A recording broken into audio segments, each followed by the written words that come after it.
जय माँ दुर्गा। दुर्गा सप्तशती का पाठ अध्याय 1। तो भक्तों, माँ दुर्गा की सप्तशती के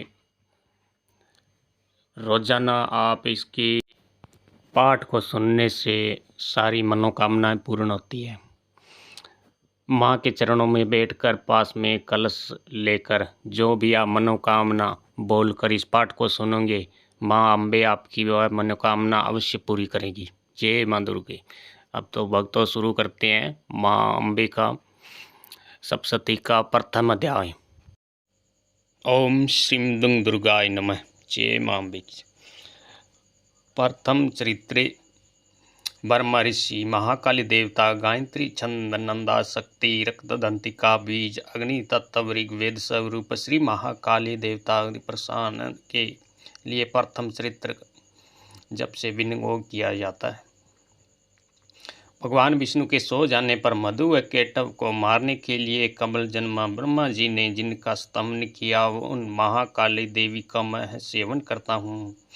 वे अपने 10 हाथों में खड़ग चक्र गदा बाण धनुष परधि शूल वसुंडी मस्तक व शंख धारण करती है। उनके 3 नेत्र व समस्त अंगों में दिव्य आभूषणों से विभूषित है।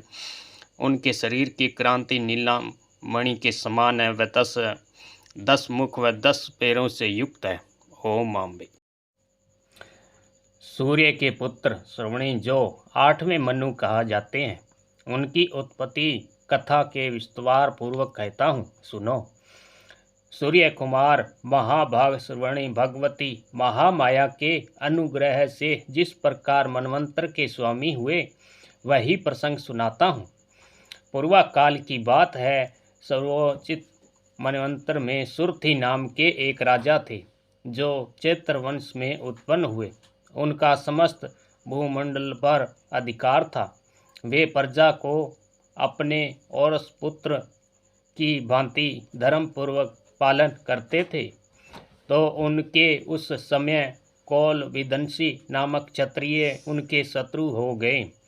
राजा सुरथी दंड नीति बड़ी प्रबल थी। उनको शत्रुओं के साथ संग्राम हुआ। यद्यपि कौल विदंशी संग्राम कम थे, तो भी राजा सुरथी युद्ध में उनसे परास्त हो गए। तब ये युद्ध भूमि से अपने नगर को लौट आए और केवल अपने देश के राजा होकर रहने लगे। पहले उनका पूरे पृथ्वी पर उनका अधिकार था, जो अब जाता रहा। किंतु वहाँ तो उन प्रबल शत्रुओं उन समय महाभाग राजा सुरथर पर आक्रमण कर दिया। राजा का बल क्षीण हो चला था, इसलिए उनके दुष्ट बलवान एवं दुरात्मा मंत्रियों वहाँ की राजधानी को, राजकीय सेना व खजाने को हथिया लिया और सुरथा का प्रभुत्व नष्ट हो गया। इसलिए वे शिकार खेलने के बहाने घोड़े पर सवार होकर वहाँ से अकेले ही घने जंगल में चले गए। वहाँ उन्होंने विपर भर मेघा मुनि का आश्रम देखा, जहाँ कितने ही हिंसक जीव अपनी स्वाभाविक हिंसावृत्ति छोड़कर परम शांत भाव से रहते थे। मनु के बहुत ही शिष्य उनकी शोभा बढ़ा रहे थे। वहाँ जाने पर मुनि ने उनका सत्कार किया और वे मुनि श्रेष्ठ के आश्रम में इधर उधर विचरते हुए कुछ काल तक रहे। फिर ममता से अनुकृष्टित हो वहाँ से अपने इस प्रकार चिंता करने लगे कि पूर्व काल में मेरे पूर्वजनों ने जिसका पालन किया था, वही नगरी आज मुझसे रहित है। पता नहीं मेरे दुराचारी भर्तगण उनकी धर्म पूर्वक रक्षा करते हैं या नहीं। जो सदा मद की वर्षा करने वाला वह सूरवीर था, वह मेरा प्रधान हाथी अब शत्रुओं के अधीन होकर न जाने किन भोगों को भोगता होगा। जो लोग मेरी कृपा धन भोजन पाने से सदा मेरे आगे पीछे चलते थे, वे निश्चय ही अब दूसरे राजाओं का अनुसरण करते होंगे। उन अव्ययी लोगों को द्वारा सदा खर्च होते रहने के कारण अत्यंत कष्ट से जमा किया हुआ मेरा खजाना खाली हो गया। ये तथा और भी कई बातें राजा सुरथी निरंतर मन में सोचते रहे। एक दिन उन्होंने वहाँ विपर पर मेघा के आश्रम के निकट एक वेश्य को देखा। उनसे उन्होंने पूछा, भाई तुम कौन हो और यहाँ आने का क्या कारण है? तुम क्यों शोकाग्रस्त हो और अनमने से दिखाई देते हो? राजा सुरथ की यह प्रेम पूर्वक कहा हुआ वचन सुनकर वेश्य विनीत भाव से उन्हें प्रणाम करके बोला, हे राजन, मैं धनियों में कुल उत्पन्न एक वेश्या हूँ। मेरा नाम समधि है। मेरे दुष्ट पुत्र स्त्री ने धन के लोभ में मुझसे घर से निकाल दिया। इस समय मैं धन, स्त्री, पुत्रों से वंचित हूँ। मेरे विश्वसनीय बंधुओं ने मेरा ही धन लेकर मुझे दूर कर दिया। इसलिए दुखी होकर मैं वन में चला आया हूँ। यहाँ रहकर इस बात को नहीं जानता कि मेरे पुत्रों की, स्त्री की, सब जनों की कुशल है या नहीं। इस समय मेरे घर में वे कुशल से रहते हैं अथवा उन्हें कोई कष्ट है। वे मेरे पुत्र कैसे हैं? क्या वे सदाचारी है अथवा दुराचारी हो गए हैं? जिन लोभी स्त्री, पुरुष, पुत्र आदि ने धन के कारण तुम्हें घर से निकाल दिया है, उनके प्रति तुम्हारे चित्त में इतना स्नेह क्यों बना हुआ है? आप मेरे विषय में जैसी बात कहते हैं वह सब ठीक है, किंतु मैं क्या करूं? मेरा मन निठुरता नहीं धारण करता। जिनके धन के लोभ में पड़कर पिता के प्रति स्नेह, पति के प्रति प्रेम तथा आत्मीय जनों के प्रति अनुराग को तिलांजलि दे मुझे घर से निकाल दिया, उनके प्रति मेरे हृदय में इतना स्नेह है। महामते, गुणहीन बंधुओं के प्रति मेरा चित्त इस प्रकार प्रेम मगन हो रहा है, यह क्या है? क्या इस बात को मैं जानकर भी नहीं जान पाता हूँ? इनके लिए मैं लंबी सांसें ले रहा हूँ। मेरा हृदय अत्यंत दुखी हो रहा है। उन लोगों में प्रेम सर्वथा अभाव है, तो भी उनके प्रति मेरा मन निष्ठुर नहीं हो पाता। इसलिए मैं क्या करूं? मार्कंडेय जी कहते हैं कि ब्राह्मण तदनुसार राजाओं में श्रेष्ठ सुरत वह समधि नामक वेश्य दोनों साथ साथ में मेघा मुनि के सेवा में उपस्थित हुई और उनके साथ यथा योग्य न्यायकुल विनय पूर्वक बर्ताव करके बैठे। तत्पश्चात वेश्य और राजा ने कुछ वार्तालाप आरंभ किया। राजा ने कहा, भगवान, मैं आपसे एक बात पूछना चाहता हूँ, उसे बताइएगा। मेरा चित्त अपने अधीन न होने के कारण वह मेरी बात मेरे मन को बहुत दुखी कर देती है।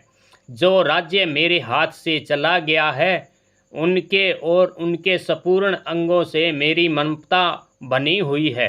मुनि श्रेष्ठ, यह जानते हुए भी अब वह मेरा नहीं है। अज्ञान की भांति मुझे उनसे दुख होता है।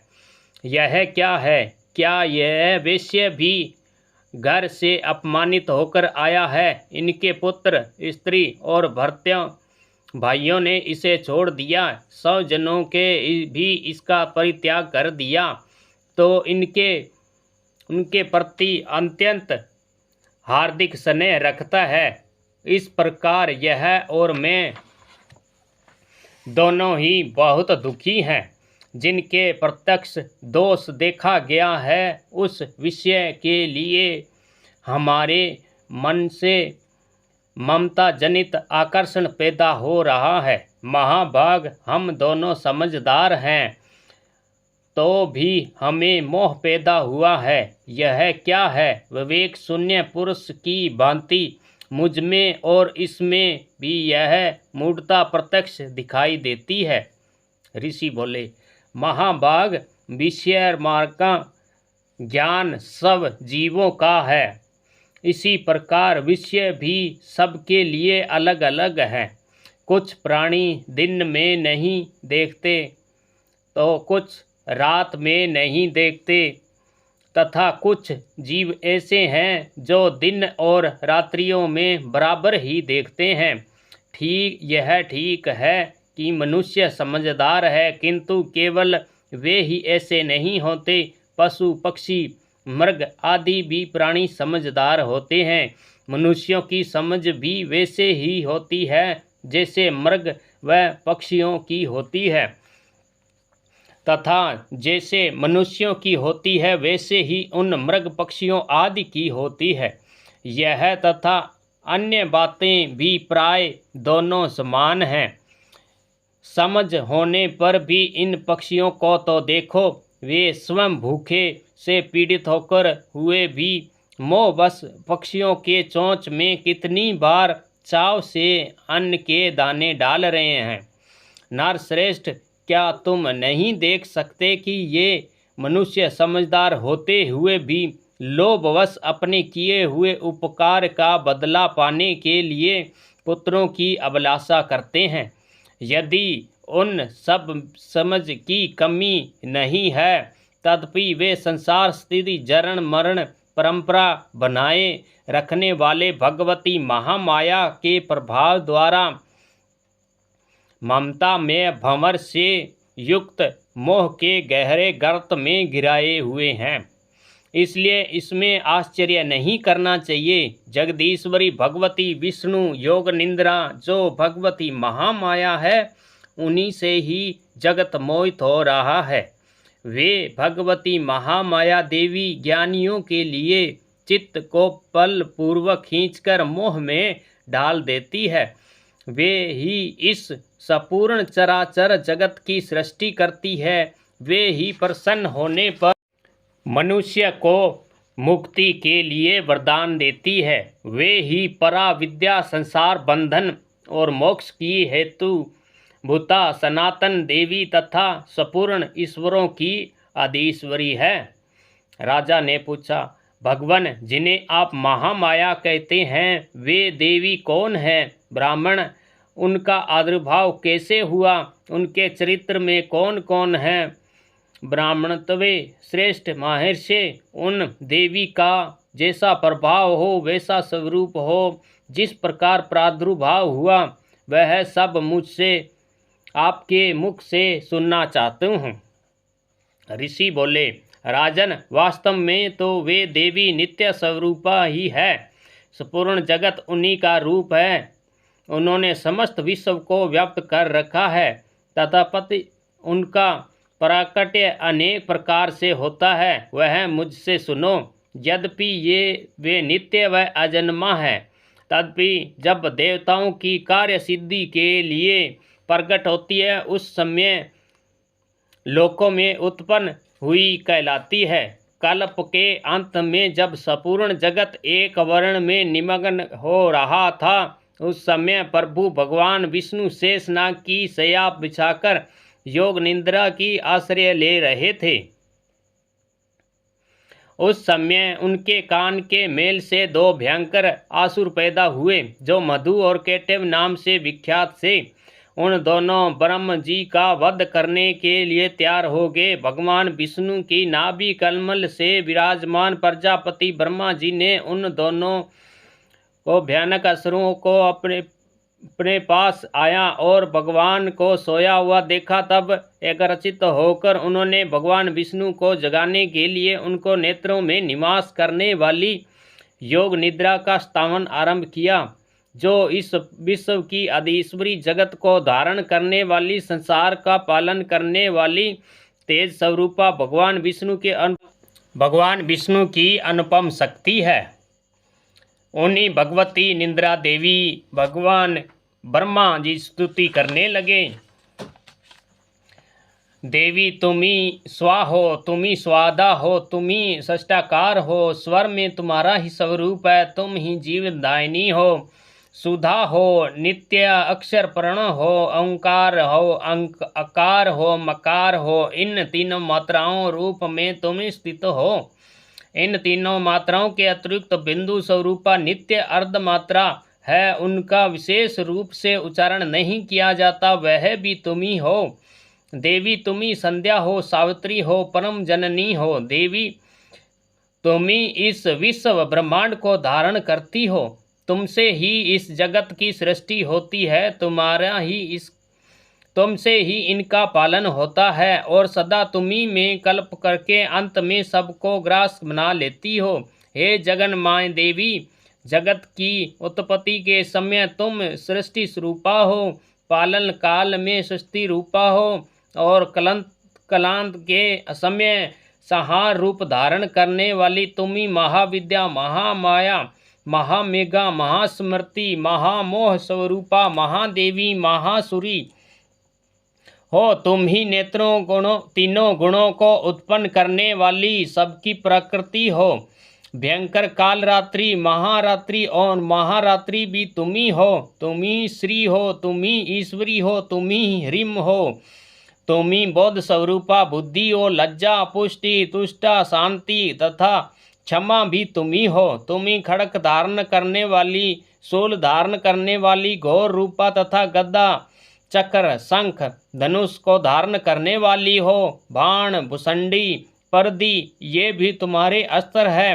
तुम सौम्य और सौम्यांतर हो। इतना ही नहीं, जितने भी सौम्य और सुंदर पदार्थ है उन सब की अपेक्षा तुम अत्यधिक सुंदर हो। पर और अपरा सबसे परे रहने वाली परमेश्वरी तुम्ही हो। सौर स्वरूपे देवी, कहीं भी सत्य असत्य रूप में कुछ वस्तुएं हैं, उन सब की जो शक्ति है वह तुम ही हो। ऐसी अवस्था में तुम्हारी स्तुति क्या हो सकती है। इस जगत की सृष्टि, पालन, संहार करने वाले भगवान विष्णु को जब तुमने निंद्रा के अधीन कर दिया, तब तुम्हारी स्तुति करने में यहाँ कौन सामर्थ हो सकता है। मुझको भगवान शंकर तथा भगवान विष्णु भी तुमके ही शरीर धारण कराया है, अंत तुम्हारी स्तुति करने की शक्ति किसमें है। देवी तुम तो अपने इस उदार प्रभाव से ही परासित हो।